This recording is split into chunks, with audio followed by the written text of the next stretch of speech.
Hello, class, and welcome to Chapter 6, Section 1, Organizing the Elements, not ignoring them. I want you to pay attention to them and learn how to organize them. This section will kind of be our first of Chapter 6, where we're talking and learning about the periodic table. So a few elements, including copper, silver, and gold, have been known for thousands of years, which is very interesting. There were only 13 elements identified by the year 1700, but chemists at that time did suspect that other elements existed. And as chemists began to use scientific methods to search for these elements, the rate of discovery increased. So in one decade alone, from about 1765 to 1775, chemists discovered 5 new elements. So Lavoisier, who lived from about 1743 to 1794, compiled a list of all the known elements at the time, which is about 33, and organized them into 4 basic categories. So these were the first kind of basic categories that were organized in terms of the elements. He organized them into gases, metals, non-metals, and then earths. The number of elements then vastly increased in the 1800s due to the advent of electricity, the development of the spectrometer, so actually kind of forcing electrons against these different types of elements to see what they were. And then the Industrial Revolution in the mid-1800s also led to many new chemistry-based industries.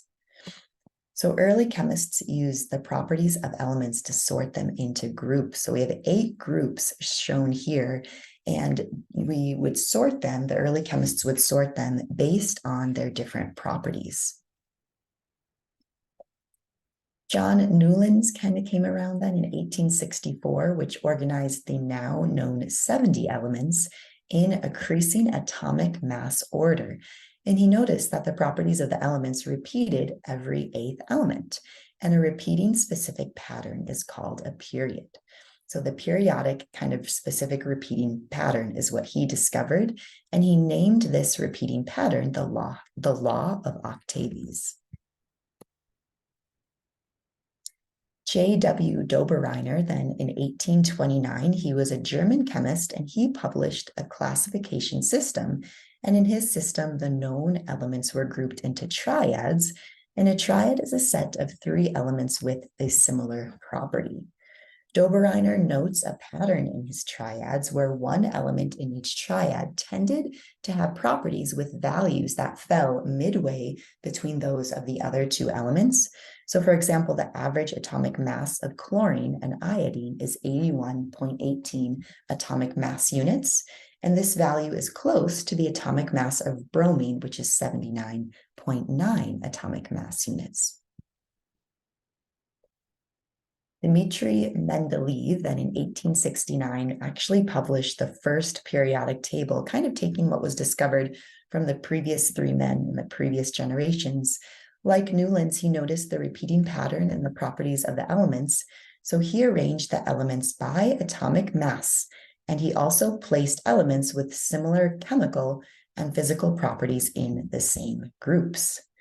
So here we kind of have a look at his first periodic table, which is really interesting to see, basing the elements on increasing atomic mass and then putting them into groups. This arrangement, though, created 2 problems. Some elements were out of the atomic mass order because they were more similar to elements within the group they were in place. And then there were gaps that were left, which represented there could still be elements that were undiscovered. The repeating patterns of the elements were so specific that Mendeleev was able to accurately predict the properties of even undiscovered elements, which is pretty incredible if you think about it. So this kind of were his predictions of predictive properties and then actual properties of elements that he thought were existing.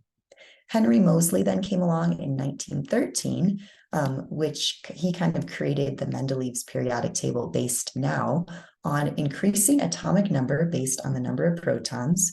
And this was a result of the discovery of the nucleus and the protons within the nucleus, and how the increased number of protons in the nucleus would take us through the different parts of the periodic table. Henry Moseley then proposed the periodic law, which stated that there is a periodic repetition of chemical and physical properties of elements when they are arranged by increasing atomic number. So then we get into the periods, which are the horizontal rows in the periodic table.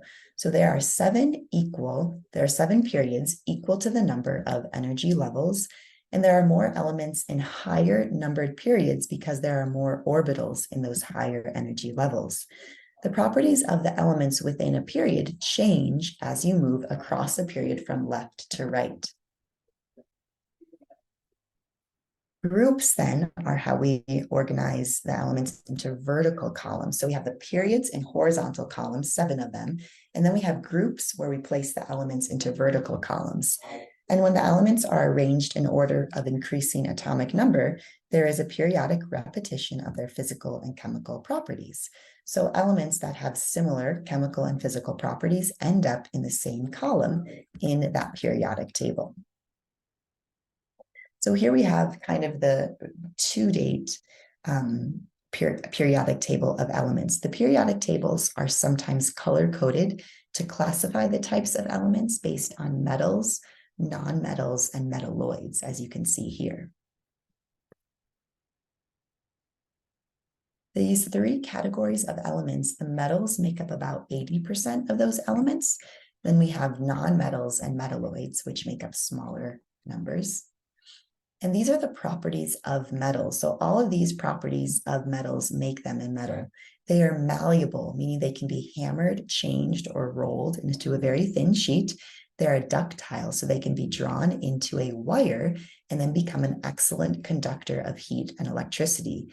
They have a luster to them, they're shiny, and they can lose an electron to form a cation, which is a positively charged ion, but they are solid at standard temperature except Hg, which is mercury.